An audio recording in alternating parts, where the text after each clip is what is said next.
40년 만에 찾아온 인플레이션에 미국에서 인플레이션 감축법이 어제 통과됐습니다.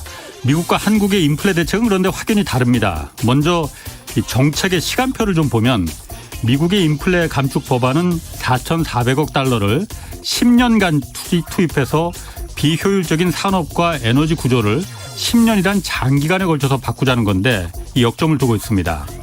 우리의 경우 민생 물가 안정이라는 이름으로 그간 4번의 대책이 발표됐지만 대부분 유류세 인하 또 수입품 관세 인하 등 단기적 대책들이었습니다. 더 큰 차이는 미국은 부유층에게서 세금을 더 걷어서 이걸 인플레 극복을 위한 재원으로 삼겠다고 밝히고 있습니다.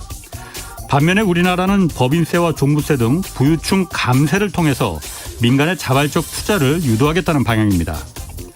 지난 40년간 인플레가 없었던 건 값싼 공산품과 저렴한 원자재를 공급해 줄 수 있는 세계화라는 국제 질서가 있었기 때문이었습니다. 그런데 지금 세계화가 끝나가고 있는 지금 인플레는 앞으로 수시로 등장할 가능성이 큽니다. 미국이 장기적인 인플레 대책을 세우는 이유는 단기적 땜질식 처방은 인플레의 내성만 오히려 키울 뿐이기 때문입니다.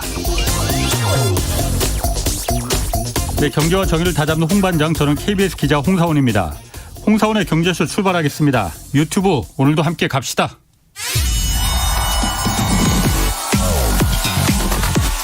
대한민국 경제 오디션 메가 경제스타 K. 여러분, 경제가 어려워서 힘드시죠? 그래서 준비했습니다. 대한민국 경제 오디션 메가 경제스타 K. 힘든 경제 상황을 이겨낸 감동 스토리, 우리 가정의 특별한 경제 공부법, 슬기로운 투자 아이디어, 경제와 관련된 이야기라면 모두 환영합니다. 총 상금 6천만 원을 준비했습니다. 여러분의 많은 참여 기다립니다. 이 프로그램은 당신의 투자의 길을 춤추게 하는 새로운 투자 플랫폼 탱고픽에서 함께합니다. 네, 지금 들으신 대로 내가 경제스타 K 12월 9일까지 지금 사연을 계속 받고 있습니다. 대상 1명에게 2천만 원, 최우수상 4명 500만 원, 또 월장원 40명에게 각각 50만 원씩 상금 주어집니다. 사연은 홍사원의 경제쇼 홈페이지에 올려주시면 됩니다. 자, 오늘 이제 경제쇼 윤석열 정부가 취임 100일을 맞았습니다. 어제 기자회견에서도 민간 주도로 경제 성장을 이끌겠다는 방향을 확실히 설정했는데 윤석열 정부 100일간의 경제 성과 짚어보겠습니다. 최백은 건국대 경제학과 교수 나오셨습니다. 안녕하세요. 예, 안녕하세요. 어제 기자회견 했습니다. 100일. 가장 인상 깊게 좀 들은 부분은 좀 어떤 부분이 있을까요? 저는 사실 대충 예측을 했기 때문에 네. 별로 사실 특별한 감회가 없었는데요. 예. 역시 역시 예상한 대로구나 이제 이런 느낌을 받았는데 예. 굉장히 뭐랄까요 좀 고집이 세시구나. 그러니까 이제 그리고 이제 사실 세신이라는 얘기를 분골세신이라는 표현을 썼잖아요. 예. 그런데 세신이라는 것이 사전적인 의미가 우리가 흔히 알듯이 이제 잘못된 거라든가 아니면 이제 그러니까 오래된 거 묵은 거라든가 예. 이런 거를 그러니까 이제 폐기하고 새롭게 이제 그러니까 다시 거듭나겠다는 이런 이제 의미를 갖고 있잖아요. 예. 근데 사실 기존에 그러니까는 기조에 대해서 하나도 바꿀 생각은 없는 모습을 보이겠다는 점에서 예. 말하고 그러니까 저거하고 좀 틀리다는 이런 느낌도 받았고요. 예. 예. 그래도 제가 어제 들어보면서 저는 어쨌든 집값과 전셋값 예. 안정시켰다. 예. 이 부분. 예. 어쨌든 실제로 안정됐지 않습니까? 예. 예. 그 부분이 저는 탁 와닿던데. 예. 그 부분은 그러니까 어떻게 생각하십니까? 그러니까 많이들 해제됐잖아요. 본인의 업적도 아니고 예.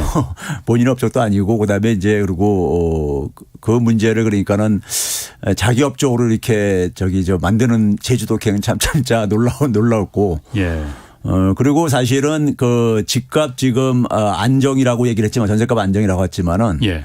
지금 가계부채라든가 부동산 시장 경착륙 문제를 지금 사실 걱정을 해야 될 상황이거든요. 예. 그런데 여기에 대한 그러니까 저는 정부가 준비하는 게 하나도 없는 걸로 알고 있어요.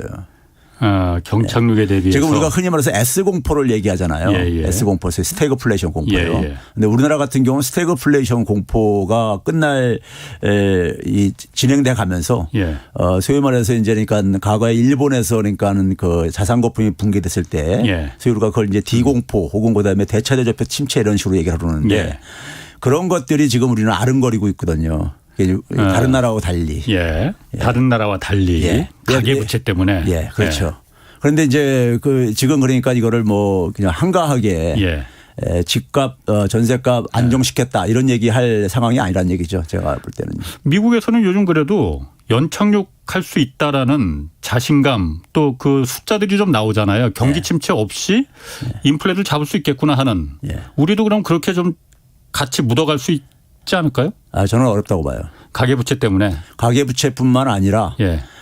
우리나라는 그러니까 우리가 이제 그러니까 지금 전 세계가 인플레이션으로 고통을 받고 있는데 예. 우리나라 인플레이션은 우리가 이제 그러니까 다른 나라들이 겪지 않는 추가적인 우리가 인플레이션 요인이 있죠. 환율 요인 같은 것들이요. 예, 예. 그렇기 때문에 우리나라가 조금 더 저는 악성이라고 보고요. 예. 더 장기간 지속될 가능성이 있고. 예.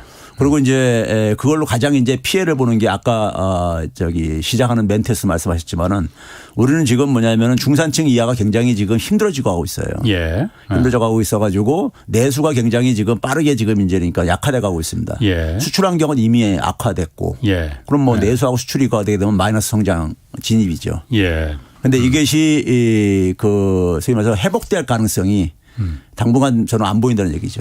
문제는요. 왜 우리만 안 보일까요? 그 오늘 제가 좀 말씀을 드릴게요. 그래요? 그거부터 말씀하실까요? 아니면 다른 거부터 좀 아니 말할까요? 이게 좀 순서대로 좀 얘기를 할 필요가 있어가지고. 그래요? 예. 그러면은 처음에 예. 어쨌든 오늘 새로운 뉴스부터 좀 얘기를 좀 하는 게 나을 것 같아요. 어제 기자회견도 있었지만은 어제 대통령이 이제 그 재정 건전성 얘기를 강조했단 말이에요. 나라 돈 그러니까 허투루 쓰지 않겠다, 아껴 쓰겠다는 거잖아요. 그러면서 내년에 이제 그 재정 예산 640조 원 이하로 이제 좀 아껴 쓰겠고, 오늘 또 보니까는 추경호 부총리가 공공 부분에 대해서 하여튼 허리띠 졸라매고 또 공공 그 기관 관리 체계도 개편하고 뭐 여러 가지를 발표했어요. 자, 그런 거 보면은 작은 정부를 만들겠다. 민간에 다 그 주도권을 넘겨주고 작은 정부 만들겠다는 취지잖아요. 보면은 그 맞는 것 같기도 한데 어떻게 생각하십니까? 저는 뭐 그러니까 국가 재정을 뭐 우리가 굉장히 아껴서 쓰겠다. 예. 원론적으로 맞는 얘기죠. 그렇죠. 그런데 뭐 저기 아마 역대 정부들한테 물어보면은 우리도 다 아껴 썼다 그런 얘기를 할 거라고요. 지난 정부도 그러니까 홍남기 부총리가 맨날 그 우리나라처럼 재정 아껴 쓴 나라 없어요. 예. 아껴 쓴 나라 없습니다. 수치상 일단 팩트가 그래요. 예. 근데 공공기관도 예. 문재인 정부에서 부채 비율이 더 줄어들었어요. 예. 줄어들었어요. 우리가 근데 흔히 얘기할 때 이제 그러니까 방만하게 재정 운영했다고 할 때 예. 항상 하는 논리가 있잖아요. 뭐냐면은 부채 절대액을 가지고 이제 얘기를 합니다. 부채액은 계속 증가하는데 아주 예. 극단적인 예를 들면요. 삼성전자하고 중소기업하고 기업 부채가 어디가 많습니까? 당연히 삼성전자가 많죠. 부채 절대액은요. 그렇지. 근데 문제는 뭐냐면 부채 비율이 문제인 거죠. 예. 그렇죠? 네. 그러니까 부자하고 그러니까는 가난한 사람하고 부채 절대액 규모가 같을 수가 없잖아요. 예. 부자는 절대액이 커도 견딜 수가 있는 거잖아요. 예. 그래서 우리가 뭐냐면 비율을 가지고 얘기를 하는 거죠. 예. 비율을 가지고. 그러니까 우리가 기관이나 조직 같은 경우는 부채 비율로 얘기를 하고 네. 그다음에 우리가 가계라든가 이제 정부 같은 경우는 소득 대비 이제 그러니까 그걸 상환할 능력을 봐야 되기 때문에 예. 소득 대비를 되게 본단 말이에요. 예. 근데 이제 그거를 그냥 떨렁 그러니까 분자에 있는 부채액 절대액만 가지고 그러니까 예. 엄청나게 증가했다. 예. 이렇게 해가지고 지금 뭐 국가가 그러니까 마치 그러니까 뭐 파산 위기에 지금 파산 직면에 이런 상태인 것처럼 예. 국민들을 사실 그 겁박을 하고 거기에는 저는 굉장히 숨은 의도가 많다고 봐요. 그동안도 계속 얘기했었지만은 재정을 그러니까는 사실 통제하려고 할 때 예. 그게 과연 그러니까는 국민을 위한 것인지 예. 누구를 위한 것인지는 저는 그거는 좀 들여다볼 필요가 있다 이거예요. 누구를 위한 거라고 보시는데요? 저는 만약에 이거 봐보세요. 예. 우리가 이제 기본적으로 재정이란 건 어차피 국민의 세금으로 나온 거기 때문에 국민을 네. 당연히 위해야 되는 겁니다. 우리가 경제 생활을 하면서요. 예. 경제 생활로서 크게 이제 가는 데가 이제 그러니까는 시장에 참여해서 하는 부분이 있고요. 예. 시장에 참여해서 하는 부분이 있고 그다음에 이제 뭐냐면은 국가가 이제 해주는 부분이 예. 있는데 예. 그 돈의 배분과 관련해서 시장에서 우리가 배분받는 부분들이 있죠. 경제활동에 참여해 가지고요. 네. 그렇죠. 그다음에 이제 그러니까는 국가가 재정 자원을 가지고 배분해 주는 부분이 있잖아요. 예. 예. 국가가 배분해 주는 부분이 줄어들면 줄어들수록 예. 국민들은 뭐냐면 특히 뭐냐면 취약계층들은 시장에 가가지고 의존을 해야 되는 특히 뭐냐면 금융에 가서 의지할 수밖에 없어요. 예. 예. 그렇죠. 근데 국가가 거꾸로 국가가 많이 그러니까는 그 자원을 확보해서 배분한다는 얘기는 그 취약계층들이 그러니까 시장과 금융에 대한 의존도를 그만큼 줄일 수가 있는 거예요. 예. 줄일 수가 있는 거죠. 네. 그렇죠. 취약계층들의 부채를 그만큼 줄여줄 수가 있는 거죠. 예. 그러면은 그들이 그러니까는 국가 재정에 많이 의존이 높아지게 되면은 금융이 그만큼 돈 장사 못 하는 거잖아요. 은행들이 예. 금융기관들이 그렇죠. 예. 그럼 누가 그걸 막기 위해서 그렇죠. 금융기관들의 이해를 위해서 우리나라 그 경제 관료들이요. 예. 우리나라 경제 관료들 특히 제가 이제 모표라고 얘기하는 분들이 예. 모든 경제 관료는 아니지만은 모표라고 얘기하는 분들이 예. 되게 뭐냐면은 시장에서 가장 힘 있는 분들, 네. 재벌 자본, 금융 자본 이에 복무하는 정책적으로 복무하고 예. 또 퇴직 후에 또 그쪽으로 가가지고 예. 거기서 또 그다음에 기관장들 하고 예. 이런 게 하는 거 우리가 소위 해전문에서도 많이 보잖아요. 그러다 다시 또 그러다가 정부 자리로 다시 공직으로 다시 돌아오고 물론 그런 경우 많습니다. 많은 게 아니라 뭐 저기 제가 볼 땐 너무 많은데 이번에 그러니까 뭐 윤석열 정부의 금융위원장도 여신전문협회 회장하다가 다시 그러니까 컴백했잖아요. 예. 예? 되게 이게 코스가 있습니다. 재경부 들어갔다가 예. 소위 기재부 들어갔다가 그쪽에서 뭐냐면은 금융계통 쪽에서 일을 하신 분들 중에서 금융위원회나 금융감독원 쪽으로 갑니다. 갔다가 거기서 조금 더 영전하는 사람들은 기재부 차관이라든가 이런 쪽으로 해가지고 가시는 분들이고 거기서 그거 끝나신 분들은 뭐냐 퇴직하고 어딜 가느냐 금융회사 이익단체들에 가서 네? 합니다. 어쨌든 그런 부분은 뭐 능력이 있고 경제에 대해서 잘 아시니까 뭐 그런 좋은 자리로 가는 걸 수도 있어요. 그러니까 그런 부분을 우리가 뭐 여기서 뭐 원래 그 전관이기 때문에 갔다 이렇게 뭐 단정할 수 없겠지만은 지금 최 교수님 말씀하신 근데 그게 이해 충돌의 문제거든요. 알겠습니다. 뭐 그거는 조금 이따 말하고 지금 최 교수님 말한 지금 그 우리 정부가 말하는 긴축 재정 그리고 재정을 건전하겠다 나라 돈 좀 줄여서 쓰겠다라고 말하는 게 그러니까 금융기관들의 이해를 위해서 이렇게 할 가능성이 있다는 거죠. 그건 충분히 있어요. 사실이 그렇고. 그런데 그 어려울 때 아껴 쓰는 건 당연한 거지 않습니까? 예. 우리나라처럼 근데 어려울 때 아껴 쓴 나라가 없다니까요. 그건 구체적인 수치로 제가 얘기 드릴 수 있어요. 다른 나라들은 그러면은 예를 들어서 당장 지난 코로나 때도 다 어려웠단 말이에요. 전 세계가. 다른 나라들은 그러면은 우리나라는 그러니까 역시 어려워서 재정을 안 썼어요. 국가 부채를. 그렇죠. 나라 국간 이제 지켜야 되니까. 다른 나라들은 그럼 펑펑 다 썼습니까? 다른 나라들은 엄청 많이 썼죠. 그 얘기는 뭐 많이 알고 있죠. 우리가 많이. 근데 그런 나라들 그럼 지금 어떻게 됐습니까? 그런 나라는 뭐가 어떻게 돼요? 미국, 유럽, 일본. 지금 있잖아요. 우리나라만 90년대부터요. 90년대부터 지금까지 우리나라만 가계부채가 계속 쉬지 않고 증가해 왔습니다. 그렇지. 예. 근데 금융위기 이후에 주요 선진국가들은 주요 국가들은 금융위기 이후에 가계부채 관리를 들어가 가지고 많은 국가들이 줄어들거나 미국은 많이 줄어들었고 혹은 그다음에 거의 그러니까 안 증가하게 했다든가 관리를 해 가지고 하다 보니까 뭐가 증가하냐 국가 채무가 증가한 거예요. 왜 그러냐면은 은행위기나 금융위기를 한번 겪은 나라들은요. 이게 뭐냐면은 가계부채가 터져서 생긴 문제를 알기 때문에 그리고 가계부채가 터지게 되면 어차피요 금융기관들이 부실화되어집니다. 그렇죠. 그걸 못 갚으니까요. 그렇죠. 그러면 뭐냐면 어차피 공적 자금이 투입되죠.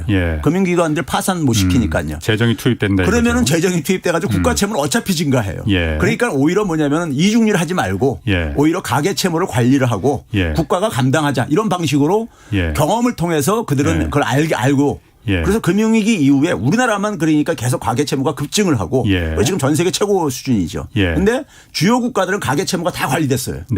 이 차이가 확연하게 납니다. 그럼 지금 그 차이점 때문에 아까 처음에 말씀하셨던 대로 다른 나라는 연착륙이 혹시 미국은 가능할지 몰라도 한국은 불가능하다고 말하는 이유가 그겁니까? 그렇죠. 다른 나라들은 국가 채무 가계부채가 지금 상대적으로 민간은 그렇게 부담스럽지 않은데 예. 국가는 물론 부담스럽게 늘어날 수 예. 있어요. 국가 예. 채무가. 예. 한국은 그런데 국가 채무는 굉장히 건전한데 아직 예. 굉장히라고는 안 하겠습니다. 그냥 건전한데 상대적으로 민간의 가계부채가 지금 시한폭탄 끝까지 올라왔기 그렇죠. 때문에 예. 그게 이제 우리나라는 이제 뭐냐면 이 부동산 이 대출하고 관련돼 있고 예. 그다음에 또 이제 뭐냐면 자영업자들도 대개가 예. 가계부채라든가 부동산하고 관련돼 있죠. 예. 예. 예.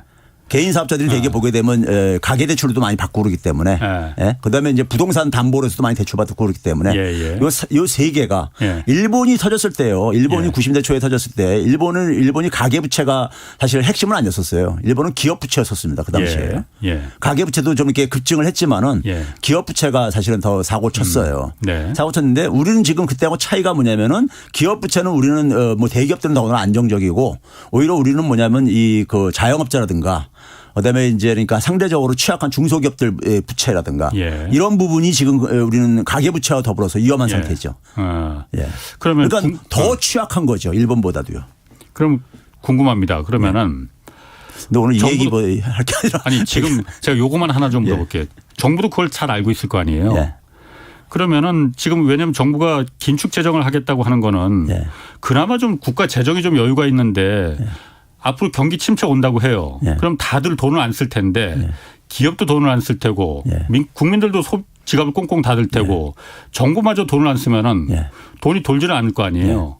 그럼 누가 돈을 써야 되는 겁니까? 그래서 제가 그러잖아요. 아까 그래서 내수도 수출도 환경도 이미 안 좋아지고 있는데 예. 내수도 지금 그러니까는 이제 뒤로 빠꾸 하면서 예. 마이너스 성장이 지금 코앞에 두고 있다 하는 얘기가 예. 그 얘기예요. 근데 그게 일시적인 게 아니라 상당히 지속될 가능성이 높다는 거예요. 예.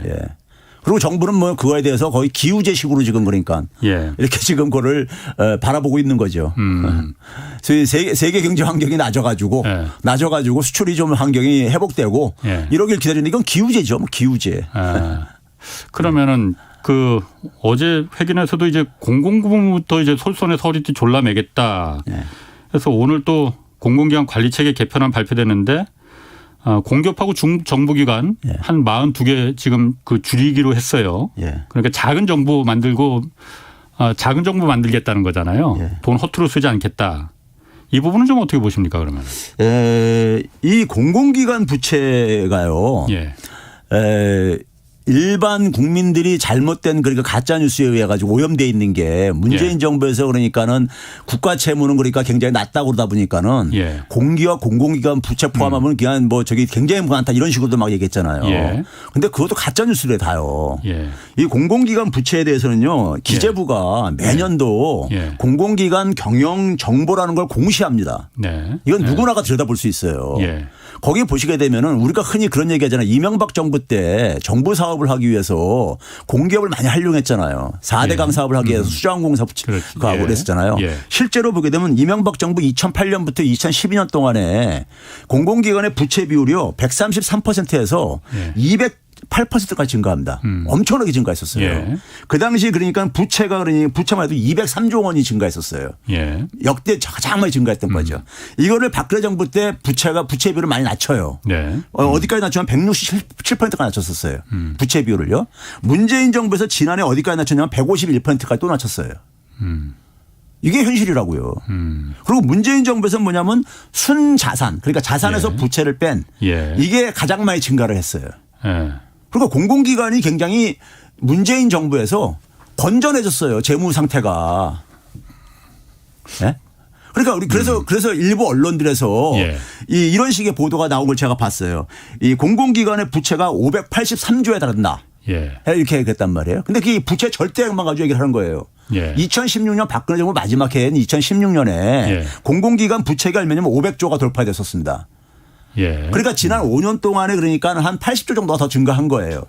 근데 80조가 증가했지만 자산은 170조가 증가했다고요. 자산이 훨씬 더 많이 늘어났다. 그래서 순자산이 부채를 뺀 것만 하더라도 하고 나서도 그러니까 한 90조 정도가 더 증가했다 이거예요. 그럼 더 낮은 어느 걸 선택하겠어요? 개인이 그러니까 내가 예를 들어서 5억짜리 집을 갖고 있는데 은행빚이 2억이야. 내 돈이 3억이야. 근데 내가 10억짜리 집을 가지면서 빚이 그러니까 3억이 됐어. 10억 자산짜리 집에서 부채가 3억 있는 거하고 5억짜리 집에서 부채가 2억 있는 거하고 보면 부채는 1억이 더 증가했잖아요. 근데 어느 걸 가질래요? 자산이 훨씬 10억짜리가 크니까. 그걸 갖지는 누구나 다 갖고 선택하잖아요. 예. 그렇죠? 그건 똑같은 거예요. 어쨌든 그래도 예. 요즘 보면은 뭐 한전도 그렇고 한전이야 뭐 예. 에너지 가격이 예. 올랐으니까 그렇고 뭐 코레일도 그렇고 예. 많이 공공기관들이 예. 방만하게 경영을 해서 뭐 하여튼 부채 비율 뭐 절대 부채가 이제 높아졌고 그러니까는 그래서 이제 그 부분을 좀 그 자산도 다 이제 매각해서 빚을 좀 줄여라 예. 라는 게 지금 그 우리 그 기재부의 예. 지침이지 않습니까? 그 부분은 언뜻 들으면은 빚이 많으면 당연히 있는 거 좀 팔아서 예. 줄여야지. 예. 그게 맞는 거 아니야? 라고 생각되는데. 그런데요. 예. 우리 지금 이제 한전 많이 얘기를 하는데 과거 이명박 정부 때도 그러니까 우리가 뭐 수저항공사 이런 거 얘기를 하면서 예. 지금처럼 그렇게 집요하게 얘기하는 우리가 한전이 빚이 증가한 이유가 있습니다. 2020년부터 2022년까지요. 예. 문재인 정부에서 전기료 인상이요. 예. 가장 낮아요. 역대 정부에서요. 예. 가장 낮습니다. 이것도 들어가다 보면 다 수치가 나와 있는 거예요. 예. 전기료 검색해 보면 다 나와요. 가장 낮았어요. 근데 왜 그랬냐면은 2020년부터 2021년까지 문재인 정부 끝날 때까지 전기료를 인상을 거의 안 했어요. 예. 인상 요인이 많이 있었는데 예. 왜 그러냐면은 팬데믹으로 굉장히 힘들다 이거예요. 예. 그래서 뭐냐면은 그럼 그 상황 속에서 이거를 그러니까 전기료를 그대로 이걸 반영시키게 되면은 가계가 그만큼 부담이 증가할 수밖에 없는 거예요. 가계와 기업이요. 예. 그렇잖아요. 예. 그걸 뭐냐면 정부가 그러니까 그걸 억제시킨 거예요. 예. 그렇다면 그거에 대해서 그러니까 어차피 그러니까 재정이 투입돼서 지원해야 된다고 보는 거예요. 한전에. 예. 그거 안 하면은 아니 국민이 선택을 해보세요 한번 그러니까요. 팬데믹 상황 속에서 전기료 올릴래? 아니면 그러니까 정부가 그러니까 이걸 가지고 좀 지원을 해가지고 할래? 예. 어떤 거 선택할래? 이렇게 했을 때 많은 국민들은 자기들 그러니까 지금 어려워 죽겠는데 전기료 공공요금 인상을 하게 되면은 그 부담을 근데 그거를 혜택 본 건 잊어버리고 예. 지금 엄청나게 빚이 증가했다. 예. 이거를 그러니까 한전이 막 해서 한 거다. 물론 뭐 경영 무슨 뭐 이런 효율성에 이런 것도 문제가 있을 수 있겠지만은 대부분은 그 문제예요. 예. 근데 그 문제는 우리가 그러니까 지금 외면을 하고 있잖아요. 외면을 하면서 얘기를 한다고요. 예. 그럼 우리가 팬데믹 상황 속에서 우리가 많은 나라들이 엄청난 돈을 재정을 투입했단 말이에요. 예. 우리보다 그러니까 몇십 배씩 막 투입을 했다고요. 예. 그들 나라들은 뭐 그러니까 재정을 아껴 쓸 줄 몰라서 그렇게 투입을 했냐고요. 불가피했으니까 돈을 투입한 거죠. 예. 예. 그러면 지금 말씀하신 대로 뭐 한전만 국한해서 본다면은 말씀하신 대로 민간의 그 부담을 그 빚을 덜 내게 해주기 위해서 국가가 그럼 그 전기 요금을 올리지 못하겠다면은 한전은 당연히 재정 부담을 예. 재정 지원을 해줬어야 되는 거잖아요. 예. 지난 정부도 안 했잖아요. 그런데. 그렇죠. 근데 이제 그게 뭐냐면은 아직 그러니까 이제 우리가 올해 들어와 가지고 예. 우크라이나 전쟁이 일어나면서 네네. 석유 가격이 또 폭등을 했잖아요. 예. 그래서 악화 속도가 더 빨라진 거란 말이에요. 예. 그러면 근데 이제 이게 정권이 교체되는 상황이었잖아요. 그러니까 이거를 가지고 그 당시에도 그러니까 전기료 인상에 대해서 그 기억 안 나십니까? 대선 그 선거 전에도 전기료 인상을 할 거다 말 거다 뭐 이런 얘기도 막 있었죠. 했잖아요. 예. 그 얘기가 바로 그거였었어요. 그걸 이제 정상화하는 팬데믹 상황 속에서 우리가 이제 그러니까 경기가 이제 정상화로 돌아가는 상황 속에서 전기료도 어쨌든 간에 현실화시켜야 되는 이런 부분들을 다룰 수밖에 없었던 이제 상황을 얘기를 하고 그랬었죠. 그런데 정권이 교체되는 이런 국면이었었죠. 알겠습니다. 그 한전은 그렇다 치고 어쨌든 지금 기재부에서 민간 그 공기관들 민간이 아니고 공기관들 공기업들 자산들 이제 매각하는 거 이 부분 그래서 빚 갚아라 부채 줄여라 이걸 반영하겠다라고 하는 거지 않습니까? 네. 그러면은 아까 말씀하신 대로 부채 비율은 오히려 줄었는데 왜 이렇게 그럼 이거는 왜 팔아서 빚 줄이라고 하는 거예요? 그러면은? 그러니까 정부가요. 예. 우리가 이제 대표적으로 최근에 우리가 국민들을 경악시켰던 게 그 MBC 이 보도였었잖아요. 석유공사가 그러니까 네. 본사 사옥을 그러니까 매각을 하고 예. 재임대해 가지고 예. 쓰므로써 국민들한테 한 558억 정도 그러니까 예. 피해를 입혔다. 예. 뭐 이런 이제 보도가 나왔었잖아요. 예. 근데 그걸 딱 들여다 보니까는 그 당시에 이 정부의 그러니까는 그 재산 상태를요. 예. 재산 상태 이 국유재산 매각 이런 것들을 추적해 보면 있잖아요. 예. 2016년도부터 2017년 3월 달에 예. 특별하게 엄청나게 두세 배 정도 더 많이 매각을 했어요. 예. 그러니까 박근혜 정부 마지막 끝나는 시간에 이때가 이제 뭐냐면은 유일호 경제장관이 개시됐단 말이에요. 예. 그래서 그 보도에 MBC 보도에서 뭐까지 나왔습니까? 이 양반이 그러니까 공기업들 파티 끝났으니까 매각을 하라고 해놓고 예. 끝나고 나서 보니까 거기 가서 사회이사 하고 앉았더라. 뭐 그러니까 이런 얘기가 나왔던 거 석유공사 아니에요? 건물을 매입한 자산 회사 자산운용 그 회사가 뭐냐면은 부동산 투자 회사예요. 예. 근데 이걸 누가 만들었느냐? 소위 말해서 기재부 출신들이 관료 장관들이. 출신들이 예. 실제로 그래요. 거기 보니까 되면 일대 회장이 이규성 씨라고 예? 노태우 정부 때 재무부 장관. 재무부 장관 했다가 예. DJ 때 DJ 정부에서 또 그러니까 초대 그러니까 재경부 장관 했던 사람이에요. 예. 예? 그 사람이 2003년도부터 2014년도까지 그러니까는 그 회장 사장을 한다고요. 예. 그리고 2대 3대도 지금 현재도 윤용로 씨라는 사람도 이 사람도 금융감독원 부원장인가 했던 사람이고 금감원 부원장 했던 다 여기 출신들이 이걸 하고 있더라 이거예요. 예. 그러니까 결국은 뭐냐면 우리나라를 KBS에서 명견 말린가 거기서 한번 옛날에 그 제가 얼핏 본 기억이 있는데 이 부패 문제를 다루면서 그 존스턴 교수인가 그 사람을 저거 하면서 그 사람이 부패 전문 학자인데 4가지 유형을 하면서 한국은 엘리트 카르텔형 부채다. 이 부패다. 예. 이런 얘기 했단 말이에요. 이게 사실은 그 소위 뭐 정경유착 관피와 모피와 이런 얘기가 바로 이제 엘리트형 이 소위 엘리트 카르텔형이 저거잖아요. 예. 인맥 네트워크 이걸 통해 가지고요. 예. 그러니까 이걸 결과적으로 봤을 때 그러니까 보면은 이것만 보게 되면 국민들이 볼 때는 저게 무슨 그러니까 정책이냐 저건 도적질이지. 예. 이렇게 느낄 수밖에 없잖아요. 아니 석유공사는 그렇다 치더라도 예. 석유공사는 뭐 옛날 그때 뭐 박근혜 정부 때 매각된 건물이었으니까 그때는 이제 뭐 잊어버리고 지금 어쨌든 새로 예. 공기업들 몸집 줄여라 자산들 빨리빨리 팔아라라고 말하는 게 그럼 팔 필요가 없는 겁니까? 팔 이유가 하나도 없는 거예요 그러면은? 이번에 이제 정부에서 기재부에서 예. 8월 8일 날 그러니까 이제 저 안을 내놓으면서 예. 9개 그러니까는 이 국유 재산을 예. 했었어요. 근데 거기에 이제 그러니까 자료에는 2가지 것만 이렇게 했죠.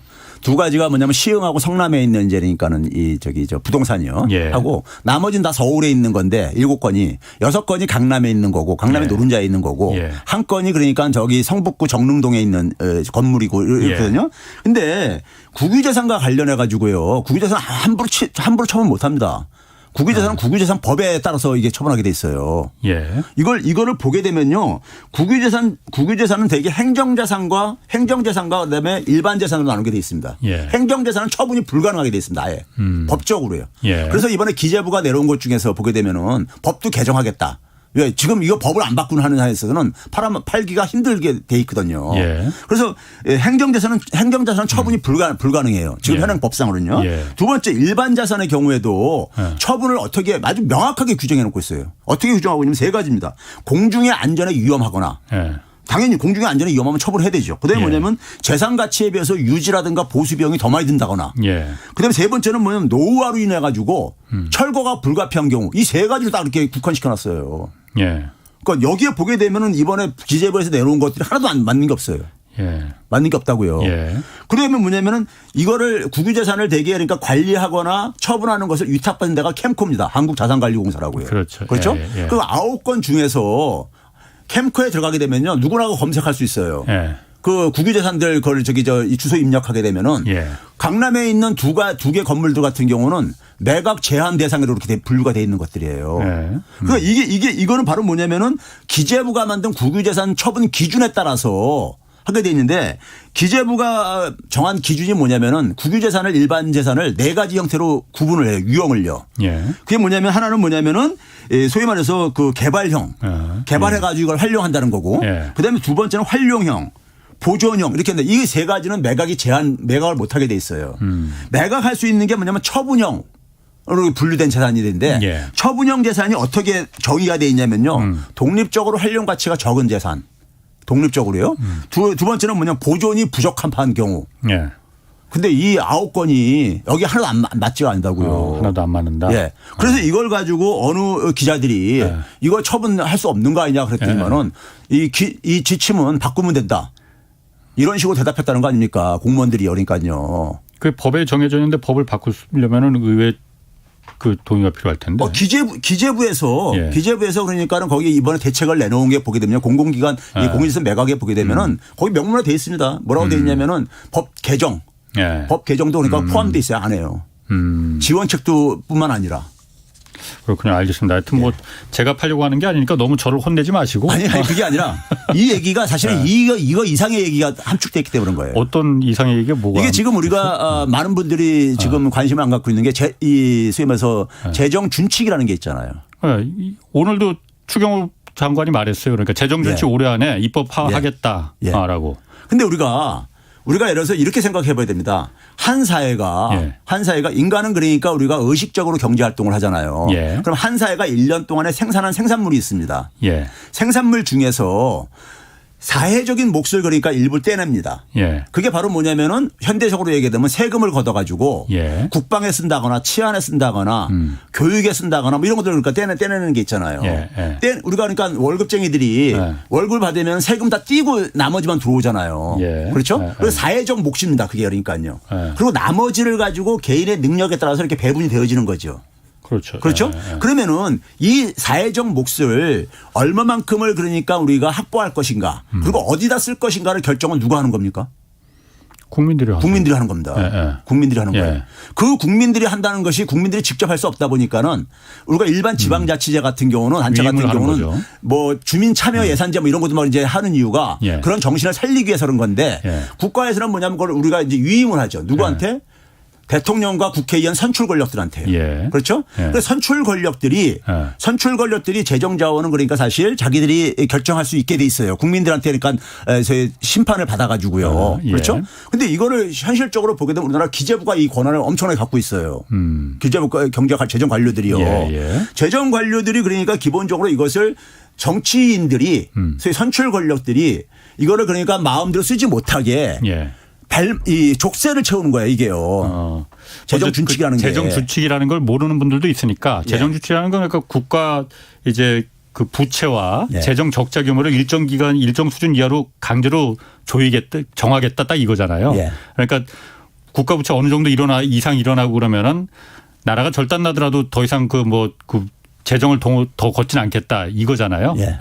그래서 계속하십시오. 그러니까 이 재정 준칙의 핵심이 두 가지죠. 그러니까 그래서 국가 채무를 GDP 대비 60% 이내에서 관리하겠다. 그다음에 뭐냐면 매년 이제 그러니까 우리가 돈 쓰고 수입 들어오고 돈 쓰는 것을 그걸 이제 적자 범위를 GDP 대비 3% 이내에서 관리하겠다. 이건데 이 기준이요. 굉장히 낡은 기준이에요. 유럽이 통합할 때 만든 기준이에요. 근데 유럽도 이걸 못 지켜가지고 이걸 완전 개혁을 지금 그러니까 논의하고 있어요. 이거 지킨 나라 하나도 없어요. 유럽에도요. 유럽 국가들도. 유로존 국가들도. 그러면 이것을 근데 이제 뭐냐면 이게 박근혜 정부 때부터 나왔던 얘기입니다. 이 재정준칙 얘기가요. 근데 국회를 다 문턱을 못 넘어가지고 항상 못 넘었었는데 문재인 정부에서도 홍남기 부총리 때 이거 통과시키려고 굉장히 무던히 애를 썼었어요. 그랬었어요. 수년간 계속 애를 썼었죠. 다른 나라들 다 한다니까. 다른 나라 이게 우리처럼 이렇게 엄격하게 엄격하게 하는 나라 없습니다. 지구상에요. 뭐 어쨌든 말씀해 보시죠. 근데 이제 이게 홍남기 부총리 때는 뭐냐면은 재정 수지를 통합 재정 수지를 기준으로 했는데 재정 수지라는 것이 재정이라는 게 국가의 정부의 살림살이잖아요. 수입과 지출을 정리하는 겁니다. 가계가 가계부 정리하듯이요. 그렇죠? 근데 통합 재정 수지라는 건 뭐냐면은 말 그대로 정부가 그러니까 들어오는 모든 수입 그리고 모든 지출을 정리한 거예요. 그래서 수입과 지출을 빼가지고 지출이 많으면 적자인 거죠. 그렇죠. 이걸 GDP 대비 3% 이내에서 마이너스 3% 이내에서 관리하겠다 이런 거예요. 근데 이게 홍남기 부총리 때 이렇게 한 이유는 뭐냐면은 IMF나 이런 데서 국제기구에서 통합재정 수지를 기준으로 해야 된다고 이렇게 해서 이걸 따르고 있는 거예요. 통합재정 수지로. 그런데 이거를 이번에 추경호 팀에서는 관리재정 수지로 바꿨는데. 통합이 아니고. 통합재정수지하고 관리재정수지하고 차이는 뭐냐면요. 우리가 4회 보장성 기금이라는 게 있잖아요. 소위 말해서 국민연금, 의료보험료, 산재보험, 무슨 고용보험 이런 것들 있잖아요. 이런 걸로도 수입이 많이 들어오잖아요. 국가가. 국가 수입이 많이 들어오잖아요. 그다음에 지출도 많이 나가잖아요. 그런데 이게 아직까지는 우리나라 흑자예요. 그런 경우 이게. 그러니까 이거를 그러니까 뺀 게 관리재정수지예요. 그거를 합한 건 통합이고. 합한 건 통합이고요. 무슨 말인지 아시겠죠? 무슨 말인지. 그러면 이게 아직도 흑자를 많이 차지하고 있으니까는 통합재정 수지를 기준으로 하게 되면은 정부가 쓸 여력이 그만큼 좀 여유가 있는 거예요. 흑자는 부분을 포함시키면요. 그렇죠. 근데 그걸 왜 이번엔 빼겠다는 거예요? 그러니까 그게 그만큼은요. 지출을 그만큼 그러니까 타이트하게 하겠다. 타이트하게 하겠다는 거죠. 왜? 그러니까 그 타이트하겠다는 것이 제가 그랬잖아요.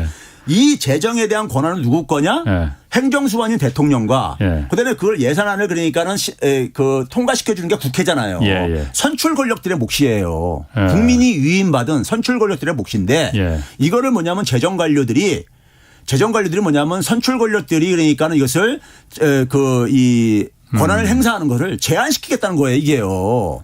잠깐만요. 그러면은 먼저 말씀하시죠. 우리가 흔히 말해서 검찰권을 얘기를 할 때 검찰이 그러니까 권한이 집중 독점되어 있는 걸 문제로 얘기를 하잖아요. 검찰 개혁을 얘기할 때. 민주주의 사회 속에서 모든 게 마찬가지입니다. 권한이 집중되게 되면 독점되게 되면은 그 속에서 부패가 발생하거든요. 그럼 우리나라의 경제 쪽에서 그러니까는 권한이 가장 집중된 데가 대통령보다 다시 대내적인 권한을 가장 많이 갖고 있는 데가 기재부예요.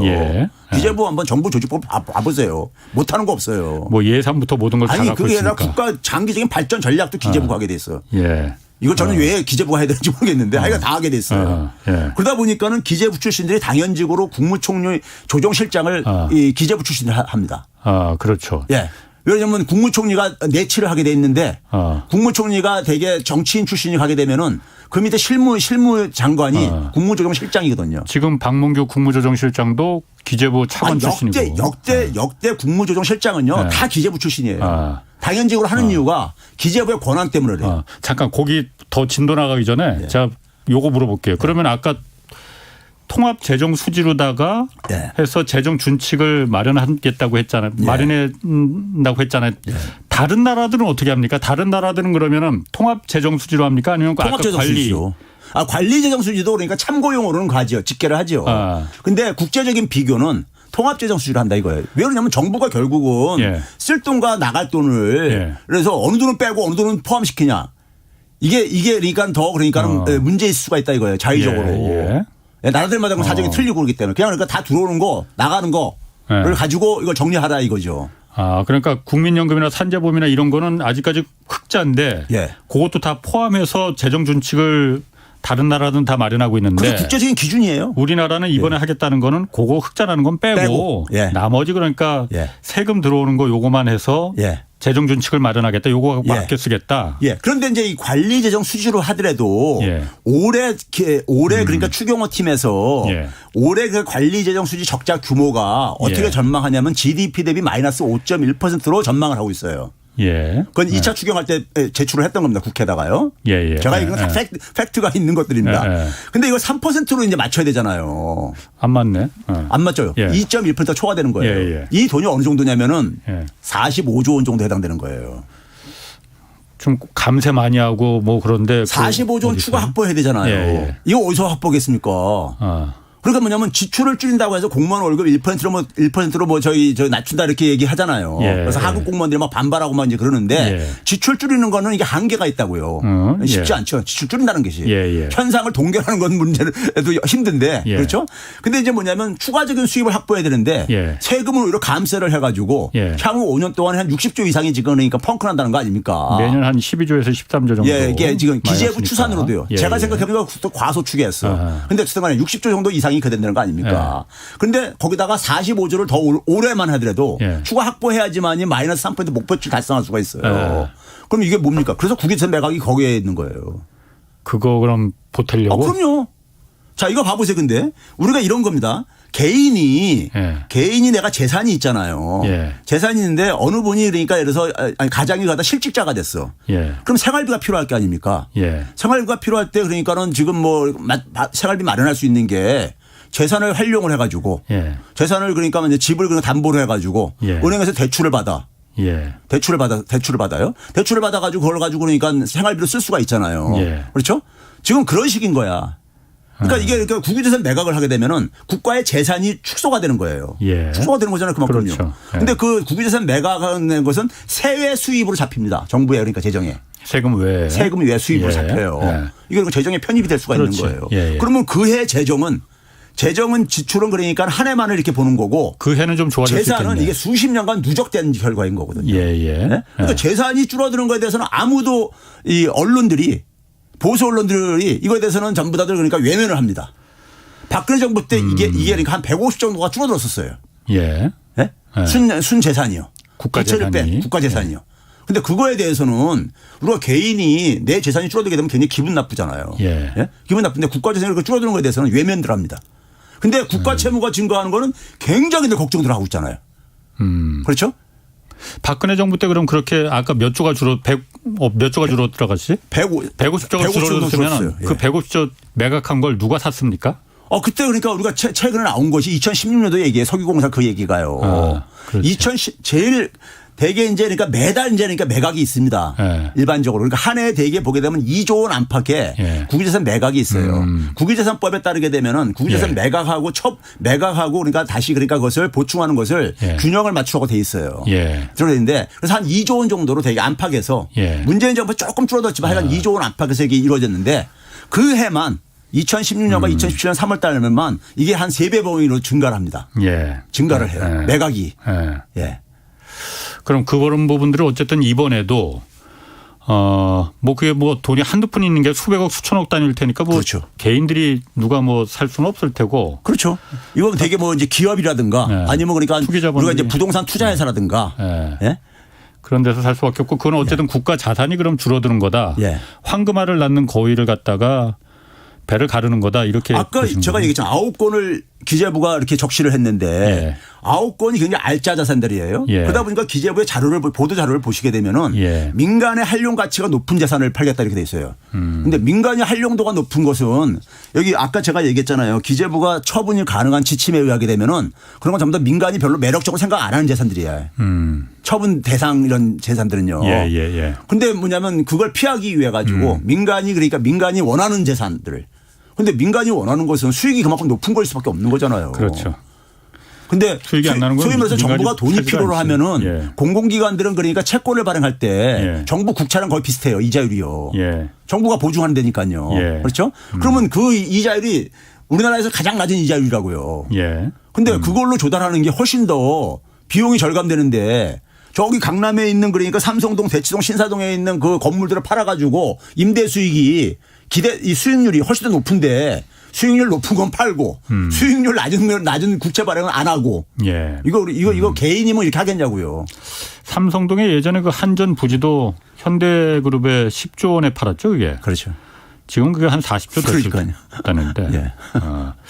자, 뭐 그 얘기는 지금 뭐 그 얘기만 다 할 수는 없으니까 어제 기자회견도 본론 잠깐만 홍 기자님이 궁금한 것부터 잠깐만 얘기하다 보니까 노동 문제도 좀 어제 그 중요하게 얘기를 했습니다. 그리고 노동 시장의 그 유연화라는 게 뭐 쉽게 말해서 해고 지금 엄격한데 그 부분 좀 유연하게 하자는 거잖아요. 그리고 대우조선 파업 대우조선해양 그 파업하고 화물연대 운송 거부 이거 따지면서 이제 법에 따라서 처리했다라고 말하면서 노동법 체계 좀 바꿔야 된다.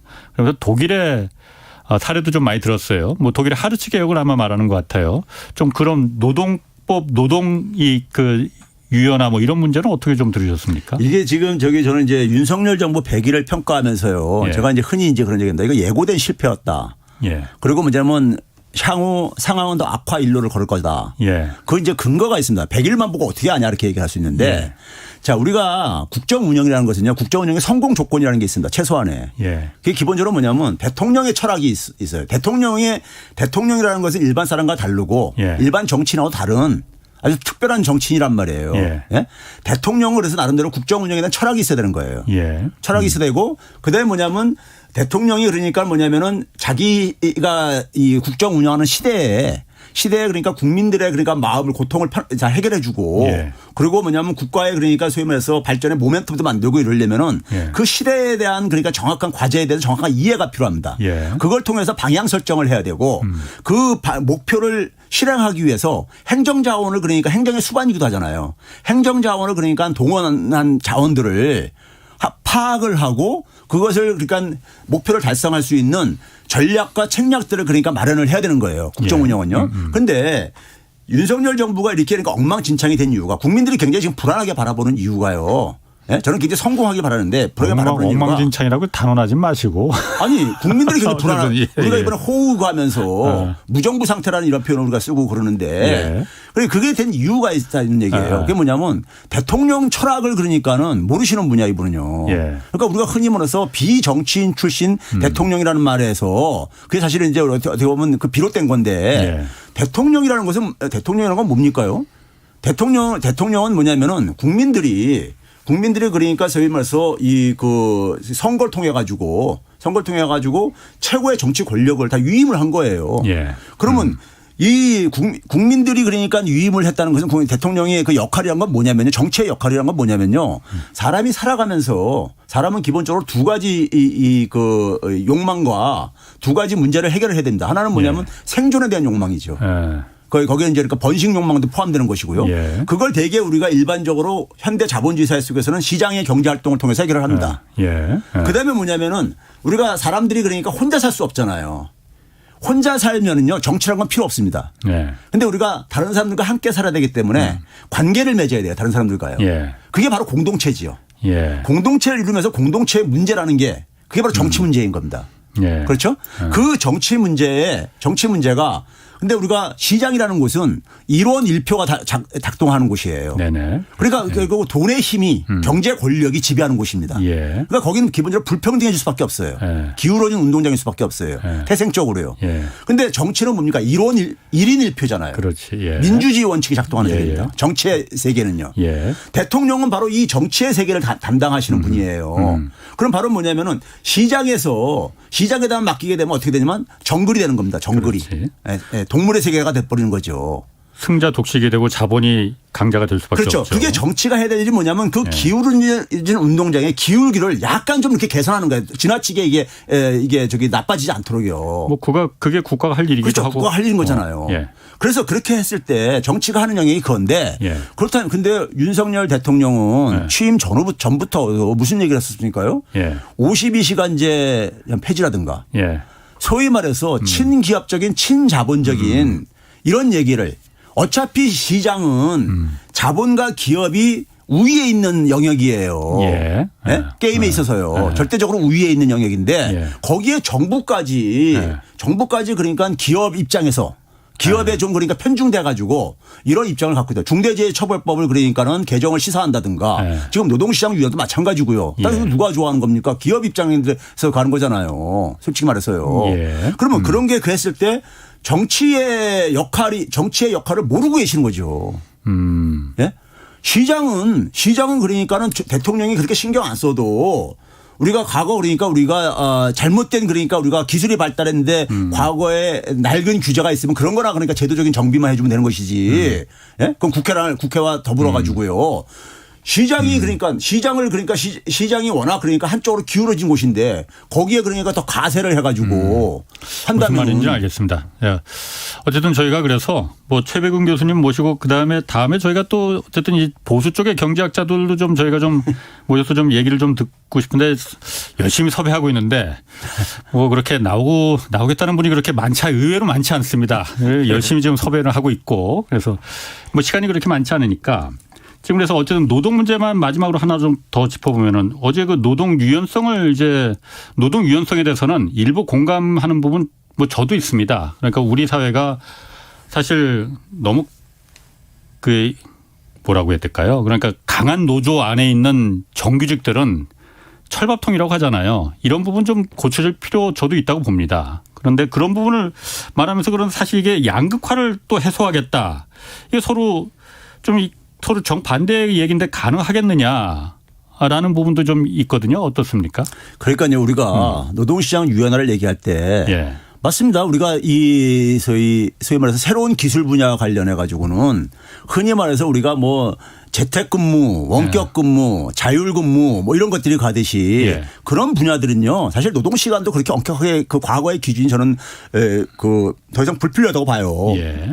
그런 점에서 그런 영역 같은 경우하고 근데 여전히 뭐냐면은 여전히 뭐냐면은 전통적인 그러니까 산업 분야에 많은 그러니까 우리가 비정규직이라든가 취약 노동력들이 많이 있는 데가 있잖아요. 기본적으로 우리가 20세기 역사 속에서 우리가 얻은 경험이 뭡니까요? 루즈벨트 때 개혁한 게 뭐예요? 그 당시 이제 소위 말해서 제조업 중심의 산업 속에서는 보니까는 너무 그러니까는 시장이 자본의 우위로 돼 있다 보니까는 그래서 노사 협상을 의무화시킨 거 아닙니까? 루즈벨트 개혁 중이에요. 일한 만큼 돈을 주는 게 핵심이에요. 그렇죠. 그럼 정부가 해야 될 일은 뭐냐면 노동시장위원회를 그냥 그러니까 다 푸는 게 아니라 그런 그러니까 우리가 첨단 산업이라든가 필요한 영역에 대해서 이거는 그렇게 적용할 필요가 있죠. 그건 그쪽 종사자들도 원하고요. 그런데 반면에 우리가 전통적인 산업 속에서 여전히 취약적인 이런 부분 속에서는 적어도 정부는 뭐냐면은 취약한 노동자들의 협상력을 그러니까 제고시켜주는 역할도 해줘야 되는 거죠. 그 역할을 정부가 해야 된다. 알겠습니다. 오늘 여기까지 듣겠습니다. 최백은 건국대 경제학과 교수였습니다. 고맙습니다. 네, 감사합니다. 내일은 윤석열 정부의 첫 번째 이제 부동산 정책 자세히 좀 분석해 보겠습니다. 지금까지 경제와 정의를 다잡는 홍반장 홍사원의 경제쇼였습니다.